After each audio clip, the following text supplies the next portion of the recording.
કેમ છો મિત્રો? વંદે માતરમ. આપણે સાપેક્ષ વેગમાં દાખલા ઘણા બધા અલગ અલગ પ્રકારના જોયા છે. હવે સાપેક્ષ વેગનો લાસ્ટ ટોપિક એક છે તો એ છે એરોપ્લેન વાઇડ અથવા ફ્લેગ વાઇડના દાખલા. મતલબ એરોપ્લેન હવા અથવા ધ્વજા અને હવાવાળા દાખલા આપેલા હોય છે સાપેક્ષ વેગમાં. એ પણ જોઈ લઈએ આપણે. તો ધારો કે આવો કોઈ દાખલો આપણી પાસે હોય કે આ એક વિમાન છે. એ વિમાન એ હવાની સાપેક્ષમાં 250 કિલોમીટર પર કલાકની ઝડપથી ઉડી રહ્યું છે. હવાની સાપેક્ષમાં છે 250 કિલોમીટર પર અવની સ્પીડમાં. અને આ જ રીતે આ બાજુ કોઈ હવા જે છે એ 100 કિલોમીટર પર કલાકની ઝડપથી ગતિ કરી રહ્યું છે. હવા છે કોઈની સાપેક્ષ આપેલું ના હોય તો આપણે જમીનની સાપેક્ષ લખી શકીએ. તો જમીનની સાપેક્ષે હવાની ઝડપ આપી છે 100 કિલોમીટર પર કલાક. તો આ જમીન ઉપર કોઈ વ્યક્તિ ઉભેલો છે સ્થિર, બરોબર? તો એની સાપેક્ષમાં તમારું વિમાન કેટલી સ્પીડમાં જાય છે એ શોધવાનું છે. તમે વ્યક્તિ સ્થિર છે તો વ્યક્તિની સાપેક્ષમાં બોલી શકો અથવા જમીનની સાપેક્ષમાં પણ બોલી શકો, કારણ કે વ્યક્તિ સ્થિર છે એટલે જમીનનો વેગ પણ 0 હોય અને વ્યક્તિનો વેગ પણ 0 હોય. એટલે આપણે જમીનની સાપેક્ષ બોલીએ તોય ચાલે અથવા ખાલી વિમાનનો વેગ બોલીએ તોય ચાલે. તો આપણે વિમાનનો વેગ શોધવાનો છે, બરોબર? પ્લેનનો વેગ શોધો. તો આ દાખલા જે પ્લેન હવાવાળા હોય અથવા ફ્લેગ હવાવાળા હોય એ બેઠા વરસાદના દાખલા જેવા હોય.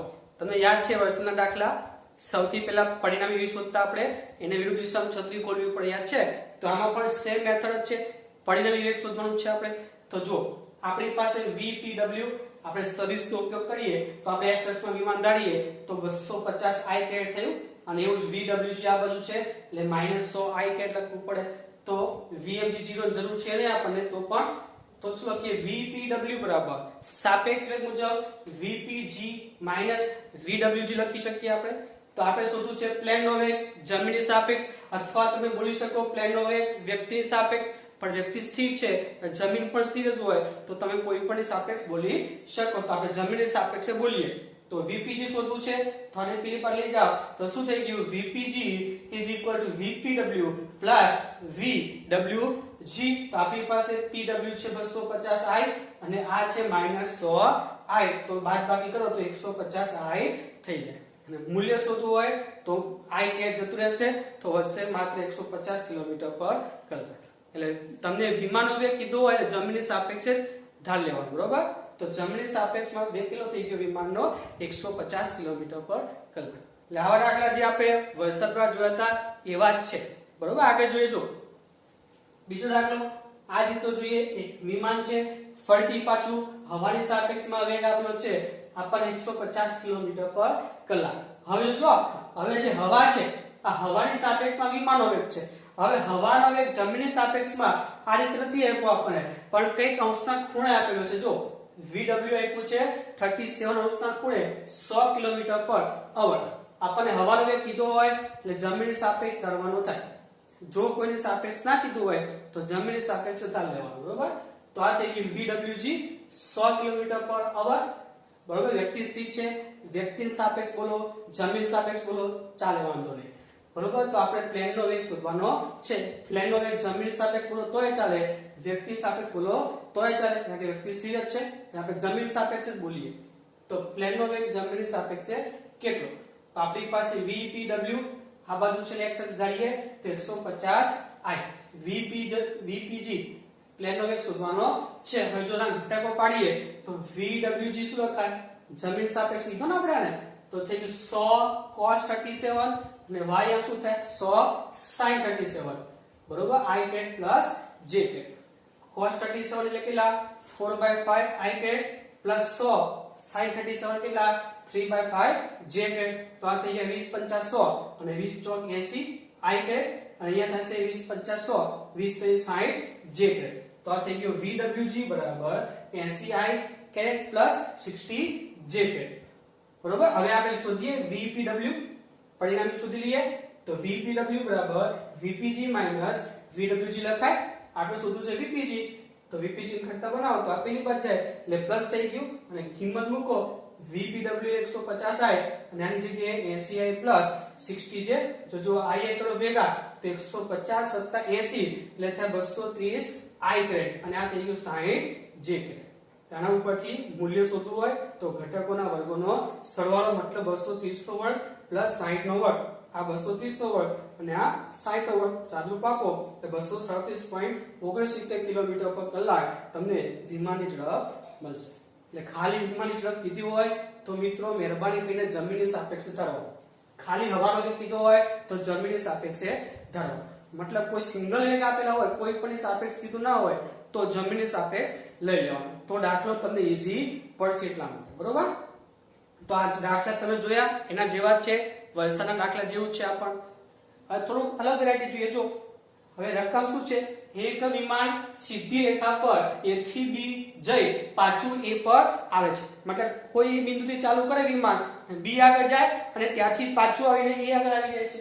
જો હવાની સાપેક્ષે વિમાનનો વેગ કેપિટલ V તથા હવા AB ને લંબરૂપે u વેગથી ગતિ કરે તો વિમાન A થી B ઉપર જઈ પાછું A પર આવે ત્યાં સુધીમાં લાગતો કુલ સમય તમારે શોધવાનો છે અને AB વચ્ચેનું અંતર કેપિટલ L લેવાનું છે. મતલબ A થી ચાલુ કરે અને B આગળ જાય ત્યાંથી પાછો આવે ત્યાં સુધીમાં ટોટલ સમય કેટલો એ તો આપણને ખ્યાલ આવી જ જાય. A થી B નો જે સમય લાગે એ વત્તા B થી એનો જે સમય લાગે એ. એટલે જો આને આપણે આકૃતિ સ્વરૂપે દોરીએ, જોજો અહીંયા તો આ A સ્થાન, આ B સ્થાન. વિમાન અહીંથી ચાલુ કરે છે ગતિ કરવાનું તો સૌથી પહેલો વેગ આપ્યો છે હવાની સાપેક્ષે વિમાનનો વેગ. વિમાન આ દાખલામાં આપણે કીધું હતું કે ભાઈ x અક્ષમાં છે કે y અક્ષમાં જે દિશામાં હોય, પણ અહીંયા કોઈ ઉલ્લેખ કર્યો નથી. આપણે કોઈ પણ દિશામાં ધારી શકીએ ને. બરોબર? તો ધારો કે આપણે આમ ધારી લઈએ. જ્યાં સુધી તમને કોઈ ચોક્કસ દિશા ના કીધી હોય તો તમારે x અને y બંને ઘટકો ધારવા પડે. અહીંયા ચોક્કસ ખબર હતી કે x અક્ષમાં જાય છે એટલે ખાલી x આમ લખો તો આપણે i ગેટ. પણ અહીંયા કોઈ પણ જાતનું આપણે રકમમાં કીધું નથી એટલે આપણે x ને y બંને ઘટક હોય એવું ધારવું પડે. તો આપણે એવું કંઈક ધાર્યું છે કે ભાઈ હવાની સાપેક્ષમાં વિમાનની ઝડપ કેપિટલ V આપી છે એ થીટા કોણે છે. એટલે થીટા કોણે હોય એટલે બે ઘટક તો પડી જ ગયા. પછી આ જે હવા છે એ AB ને લંબરૂપે u વેગથી ગતિ કરે છે. AB છે આમ તો એ લંબરૂપે આમ. બરોબર? તો લંબરૂપે હવાનો વેગ આપેલો છે u, હવાનો વેગ જમીનની સાપેક્ષે લઈ લેવાનો. તો આ થઈ ગયું VW, આ થઈ ગયું તમારું V ના બે ઘટકો V cos θ, V sin θ. હવે ખાસ સમજો, વિમાન જાય છે કઈ બાજુ? A થી B બાજુ જાય છે અને A થી B એટલે x અક્ષમાં. એટલે ભલે આ બધા વેગ હોય પણ છેલ્લે વિમાન A થી B નો ચલન સમય વત્તા B થી એનો સમય શોધવો હોય તો A થી B નો વેગ અને B થી A નો વેગ જોઈશે આપણને. તો આપણે મતલબ શું થઈ ગયું કે વિમાન ખાલી x અક્ષમાં જવાનું છે. બરોબર? તો તમારી પાસે ખાલી x અક્ષનો વેગ હોવો જોઈએ, y અક્ષનો વેગ હોવો જોઈએ નહીં. આવું આપણે ઓલરેડી આગળ જોઈ ગયેલા છીએ. પદાર્થ કોઈ એક જ અક્ષમાં ગતિ કરતો હોય તો બીજી અક્ષના યામ કેન્સલ કરવા પડે. બરોબર? કારણ કે આપણે સમય ક્યાંનો શોધવો છે? A થી B ઉપર જઈ પાછું આવે તો A થી B ઉપર જવો તો આમ જવું પડે. B થી એની પછી વાત કરીએ આપણે. પહેલા A થી B માં જવું તો આમ જવું પડે, તો આમ જવું પડે તો આનો વેગ જોઈએ અને આનું અંતર જોઈએ તો સમય મળે આપણને. તો અંતર તો એ છે તો આનો વેગ શોધવો મતલબ કયો હોવો જોઈએ? ખાલી V cos θ હોવો જોઈએ. આ y m નો ઘટક કોઈ હોવો જોઈએ નહીં. એનો મતલબ શું થઈ ગયો કે આ y m કેન્સલ કરવા હોય તો મૂલ્ય સરખાઈ દેવાના. તો જો મૂલ્ય સરખાય કારણ કે દિશા તો વિરુદ્ધ જ છે કેન્સલ થઈ જવાના મૂલ્ય સરખા હોય ત્યારે. એટલે જ્યારે કોઈ પદાર્થ કોઈ એક જ અક્ષમાં ગતિ કરતો હોય અને એ પદાર્થ પાસે બે યામ હોય તો બીજો યામ તમારે કેન્સલ કરવા માટે બીજા યામ સરખાવી લેવાના થશે. તો આ બંને સરખાઈ દો. v sin θ બરાબર u અને ઉપરથી sin θ બરાબર u/v મળે. તો હવે આપણે સમય લખી શકીએ. તો વેગ બરાબર અંતર ભાગ્યા સમય. તો સમય બરાબર અંતર ભાગ્યા વેગ. વેગ છે v cos θ અને અંતર આપણી પાસે l. તો cos θ આપણી પાસે નથી પણ sin θ છે તો આપણે લખી શકીએ cos θ એટલે વર્ગમૂળમાં 1 - sin² θ. તમે ભણી જ ગયા છો sin² θ + cos² θ = 1. તો આમાંથી sin² ને પેલી બાર લઈ જાઓ તો શું થઈ જાય? cos² θ = 1 - sin² θ. અને cos² છે વર્ગ પેલી બાર જતો વર્ગમૂળ એટલે આવી જશે અને sin² ની જગ્યાએ u²/v² તમે લખી શકો છો. v² લસા થાય તો અહીંયા આવશે v² - u² ના છેદમાં v². હવે છેદમાં v² ને વર્ગમૂળની બહાર લઈ જઈએ એટલે v છેદમાં આવે, આ ઉપર નીચે v કેન્સલ થઈ જાય તો આપણી પાસે સમય થઈ ગયો l/ વર્ગમૂળમાં v² - u². મતલબ A થી B વિમાન જ્યારે જાય એનો સમય આપણને મળી ગયો. હવે B થી A ની વાત કરીએ તો ફરીથી સેમ કોન્સેપ્ટ કે B થી A તરફ જશે એટલે વિમાનનો વેગ આ બાજુ હશે અને બે ઘટક પડી ગયા અને ફરીથી પાછો લંબરૂપે તમે વેગ લો પવનનો હવાનો તો એ પણ ક્યાં છે લંબ નીચે યુઝ થવાનો તો ફરીથી સેમ કોન્સેપ્ટ b થી a ઉપર આવવું હોય તો ખાલી આ ઘટક હોવો જોઈએ આ બંને ઘટક કેન્સલ કરવા પડે તો ફરીથી પાછો સરખાવો સેમ કિંમત મળશે તમને તો ડાયરેક્ટ લખી દઈએ એ જ રીતે TA BA L upon વર્ગમૂળમાં v² - u². અને પછી કુલ સમય શોધવો હોય તો બંને સમયનો કરી નાખો સરવાળો તો જવાબ આવશે 2h છેદમાં વર્ગમૂળમાં v² - u². એટલે ખાસ યાદ રાખવાનું સાપેક્ષ વેગમાં જ્યારે કોઈ પદાર્થ કોઈ એક જ અક્ષમાં ગતિ કરતો હોય તો બીજી અક્ષના ઘટકો કેન્સલ કરવા પડે. પેલા પથ્થરવાળા દાખલા આપણે કર્યા યાદ છે પથ્થર આમ ગતિ કરતા હોય અથડામણ કરે એમાં પણ આપણે સેમ જ કર્યું હતું કે અથડામણ x અક્ષમાં થતી હોય તો y આમ કેન્સલ કરવા માટે આપણે સરખાવ્યા હતા એવું સેમ કોન્સેપ્ટ છે આપણી પાસે બે વેગ છે એક આ અને એક આ અને બે ઘટકો પડે આ ઘટક અને આ વેગ થયો પરંતુ વિમાન માત્ર a થી b સુધી લેવાનું છે કારણ કે આપણે a થી b નો સમય જોઈએ તો a થી b દિશામાં જે વેગ હોય એ વેગ જોઈએ બીજા કોઈ વેગ જોઈએ નહીં તો આ વેગ લેવા માટે આને કેન્સલ કરવા જ પડે જો આ વેગ હોય ને તો x અક્ષનો વેગ અને y અક્ષનો ભેગા થઈને આપણને પરિણામી વેગ મળે આ બાજુ સીધો વેગ મળે નહીં પણ આમ ત્રાંસો વેગ મળે કારણ કે આપણને ખબર છે x ઘટક ને y ઘટક હોય આ x ઘટક ને y ઘટક તો પરિણામી આપણને વચ્ચે મળે આપણે વચ્ચે વેગ લેવો નથી કારણ કે વિમાનને આપણે a થી b મોકલવાનું છે એટલે ખાલી x અક્ષનો વેગ જોઈએ તો y અક્ષનો કેન્સલ કરવો હોય તો બંને સરખામણી કરવી પડે અને સરખામણી કરીએ એટલે sin θ મળે અને કિંમત તમે cos માં મૂકી દો એટલે તમને જવાબ મળી જશે બરોબર લખી લો ચાલો હવે ચાલો મિત્રો આગળ જઈએ આપણે નેક્સ્ટ દાખલો જો એક બોટ નદીની સાપેક્ષે 4 મીટર પર સેકન્ડના વેગથી પૂર્વ દિશામાં ગતિ કરી રહી છે અહીંયા બોટનો નદીની સાપેક્ષ વેગ આપેલો છે દિશા બી છે પૂર્વ દિશા તથા નદીની ઝડપ ઉત્તર દિશામાં 2 મીટર પર સેકન્ડ છે જો હવાનો વેગ ઉત્તર દિશામાં 6 મીટર પર સેકન્ડ હોય તો બોટ પર ફરકાવે ધ્વજની દિશા કઈ હોવી જોઈએ તો સૌથી પહેલા જે આપેલું છે આકૃતિમાં દોરીએ આપણે તો સૌથી પહેલા બોટનો વેગ આપ્યો છે નદીની સાપેક્ષે પૂર્વ દિશામાં તો ઉત્તર દક્ષિણ પૂર્વ પશ્ચિમ લો તો પૂર્વ દિશામાં નદીની સાપેક્ષે બોટનો વેગ આપ્યો છે 4 પછી આપ્યું છે નદીની ઝડપ ઉત્તર દિશામાં તો નદી ઉત્તર એટલે ઉપર તો vr બરાબર 2 હવે હવાનો વેગ પણ આપણે ઉત્તર દિશામાં જ આપેલો છે તો vw બરાબર 6 મીટર પર સેકન્ડ તો બોટ પર ફરકાવ ધ્વજની દિશા કઈ હશે તો જ્યારે પણ ધ્વજ દિશા કીધી હોય તો જે બાજુ પવનની દિશા હોય એ જ બાજુ ધ્વજ ફરકવાનો છે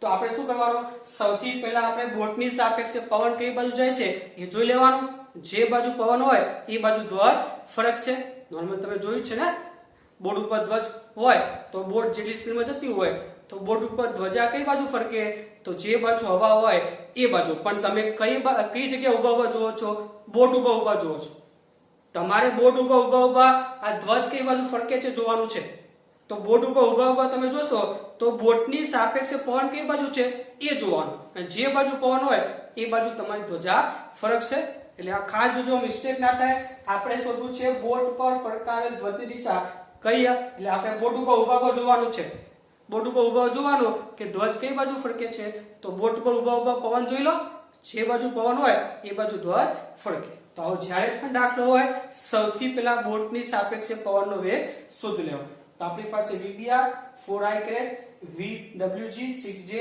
અને vrg 2j થઈ ગયું તો આપણે શોધી લઈએ vwb બોટની સાપેક્ષે પવનનો વેગ બોટની સાપેક્ષ જમીનની સાપેક્ષ હવાનો વેગ પવનનો વેગ માઈનસ જમીનની સાપેક્ષ બોટનો વેગ vwg માઈનસ vbg હવે આપણી પાસે શું કિંમત છે જો આપણી પાસે vbg નથી આપણી પાસે કઈ કિંમત છે vwg આપણી પાસે છે આપણી પાસે vbg નથી તો આ શોધવા માટે પહેલા આ શોધી આપણે તો લખીએ અહીંયા સમીકરણ 1 અને vbr આપણને આપેલું છે તમે જોઈ શકો છો તો vbr બરાબર vb માઈનસ vr જમણી સાપેક્ષ લઈ લો અને ઉપરથી vbg શોધવું છે કરતા બનાવો તો પેલી બાજુ એટલે પ્લસ થઈ જાય તો શું થઈ ગયું vbg બરાબર vbr પ્લસ vr છે બંને કિંમત મૂકી દો તો vbg બરાબર 4i vbr ની જગ્યાએ અને vr જે આપણી પાસે 2j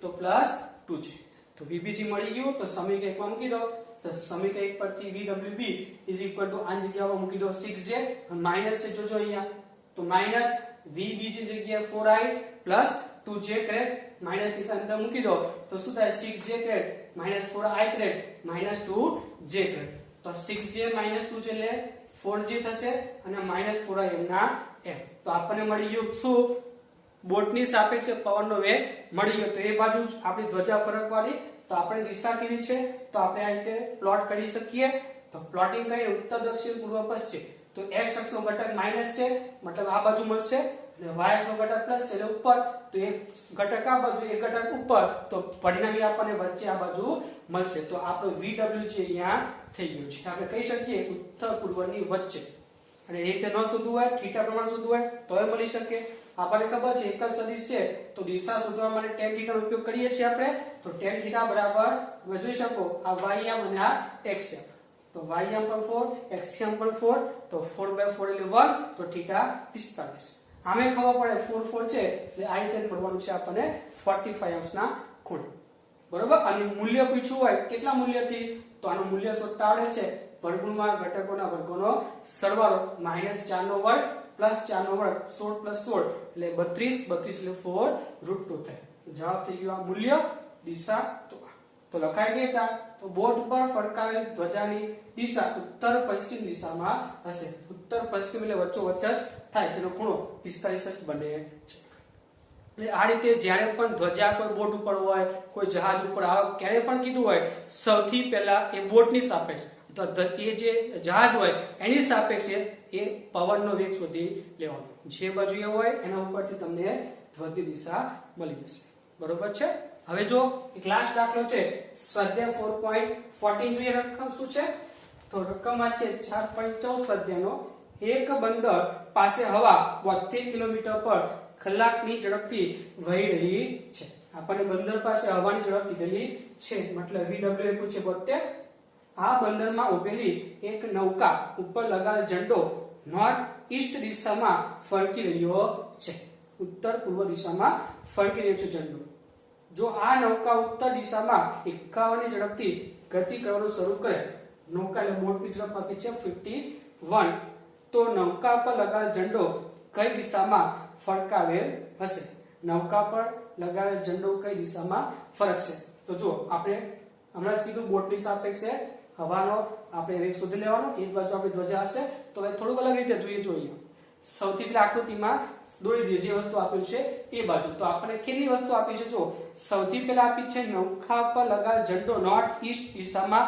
ફરકી રહેલો છે તો આ બાજુ આપણો જે ઝંડો છે એ બાજુ ફરકે છે નોર્થ ઈસ્ટ એટલે ઉત્તર પૂર્વ દિશામાં થઈ અને જે બાજુ ઝંડો હોય એ બાજુ પવન હોય તો આ બાજુ પવન થઈ ગયો આપણો બરોબર 40 અંશના 45 અંશના ખૂણે આપણે કહી શકીએ પછી આપ્યું છે નૌકા ઉત્તર દિશામાં નૌકા એટલે બોટ ઉપર દિશામાં ઉત્તર એટલે ઉપર તરફ આપેલી છે તો આ બે વસ્તુ આપણને આપેલું છે તો સૌથી પહેલા vwb લખીએ તો શું લખાય vw માઈનસ vb તો અહીંયા માઈનસ છે પ્લસ વચ્ચે કરીએ તો લખી શકીએ vw પ્લસ માઈનસ vb તો આપણે જો સદિશોનો સરળો યાદ તમને હોય તો આપણે શું કરીએ vw તો છે હવે vb નું ઊંધું કરી દઈએ એટલે માઈનસ vb થઈ જાય એટલે આ થઈ ગયું માઈનસ vb અને આ બેનો પરિણામી સદિશ એટલે પ્લસ વચ્ચે છે તો આ બેનો પરિણામી સદિશ આપણને ક્યાં મળશે vwb આ બાજુ ક્યાંક મળશે તો આ થઈ ગયો પરિણામી સદિશ આ સમીકરણ ઉપરથી બરાબર હવે જો અહીંયા આપણે બીજી એક નાની મેથડ થી કરીએ દાખલો જો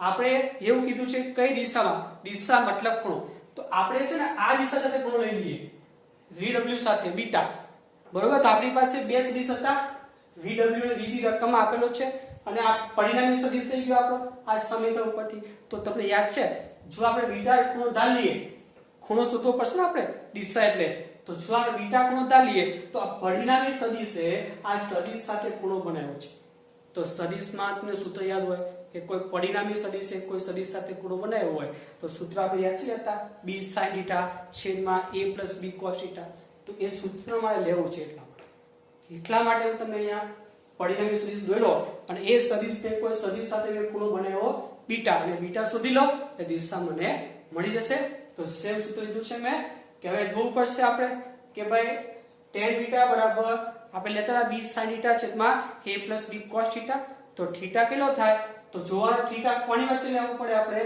તો આ બે વચ્ચે લેવો પડે તો vw અહીંયા vb અહીંયા જો અહીંયા આવે આ ખૂણો 45 આપણને ખબર છે 45 આખે આખો કેટલો થાય 180 થાય તો 180 માંથી 45 બાદ કરી દો એટલે આપણને મળી જાય કેટલો 135 જે આ કોની વચ્ચે ખૂણો થયો આ અને આની વચ્ચેનો ખૂણો થયો 135 ને થીટા જે છે એ આપણે 135 લઈ શકીએ બરોબર તો હવે સૂત્ર મૂકી દઈએ tan બીટા બરાબર b sin θ b એટલે કયું આપણા માટે vb અને a એટલે આપણા માટે vw બરોબર તો થઈ ગયું b sin θ મતલબ vb sin θ છેદમાં a b cos θ એટલે vw vb cos θ જે અક્ષમાં જે સદિશ સાથે ખૂણો બને એને આપણે a નામ આપી દેવાનું અને બીજો સદિશ છે એને આપણે b કહી દેવાનું એટલે આ b sin θ છેદમાં a b cos θ તો આપણી પાસે vb કેટલું 51 sin 135 છેદમાં vw કેટલું છે 72 51 cos 135 135 ને આપણે 90 45 લખી શકીએ બંનેમાં હવે ખાસ જોવાનું 90 135 સોરી 90 45 તો આપણને ખબર ઓલ STC માં ઓલ SRTC આ 90 છે મતલબ બીજું ચણ આવી ગયું તો બીજા ચણમાં ખાલી s પ્લસ છે તમે જો અહીંયા 90 પ્લસ એટલે પહેલા તો જોવાનું પ્લસ છે કે માઈનસ તો 90 પ્લસ ને બીજું ચણ બીજા ચણમાં સાઇન પ્લસ જ છે તો આનો જવાબ પ્લસ માં આવશે 90 છે તો વિધેય બદલાઈ જાય તો પ્લસ cos 45 એવું જ નીચે 72 પ્લસ 51 cos 90 પ્લસ 45 તો ફરીથી પાછું બીજું ચણ પણ બીજા ચણમાં ખાલી સાઇન જ પ્લસ છે cos પ્લસ નથી એટલે આનો જવાબ માઈનસ માં આવશે એટલે આ માઈનસ આવી ગયું અને 90 છે તો વિધેય બદલાઈ જાય sin 45 હવે 51 cos 45 1/√2 72 51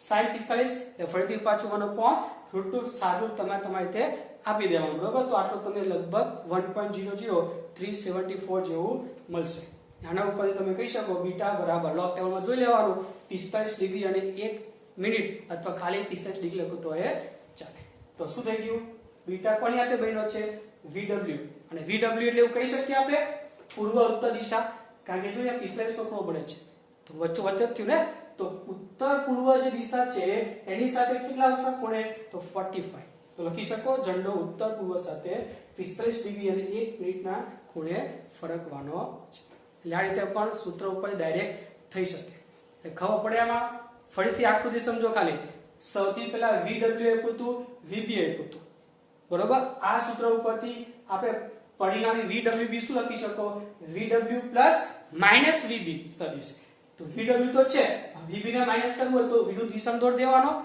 એટલે vb તો આ થઈ ગયા એક સદિશ આ થઈ ગયો બે સદિશ તો પરિણામી સદિશ આપણો આ બાજુ થયો vwb હવે આપણને કીધું છે કે આ થઈ ગયું આપણું પરિણામી એટલે શું આ જ કોન્સેપ્ટ સૌથી પહેલા vwb શોધો જે બાજુ પવન હોય એ બાજુ ધ્વજા ફરકે તો આ જ આપણી પવન છે મતલબ આ જ આપણું પવનનો વેગ થઈ ગયો તો જો આપણને આ વેગ મળી જાય તો એ જ બાજુ આપણે ધ્વજા ફરકે એવું કહી શકીએ તો મારે આની દિશા શોધવી છે મતલબ તો આની દિશા શોધવા માટે આ પરિણામી છે તો આને કોઈ સદિશ સાથે ખૂણો બનાવી દઈએ અને આપણને સૂત્ર ખબર જ છે કે પરિણામી સદિશ કોઈ સદિશ સાથે ખૂણો બનાવે તો સૂત્ર કયું છે તો ડાયરેક્ટ જ બીટા આપણને મળી છે એટલે તો આ સૂત્રનો ઉપયોગ આપણે કર્યો જ્યાં જે સદિશ સાથે ખૂણો બનાવે એને કહેવાય a અને આ બીજા સદિશને કહેવાય b તો આ થઈ ગયું b sin θ છેદમાં a b cos θ અને સાદું તમે આપો તો જવાબ તમને મળી જાય બરોબર તો આ રીતે આપણે આ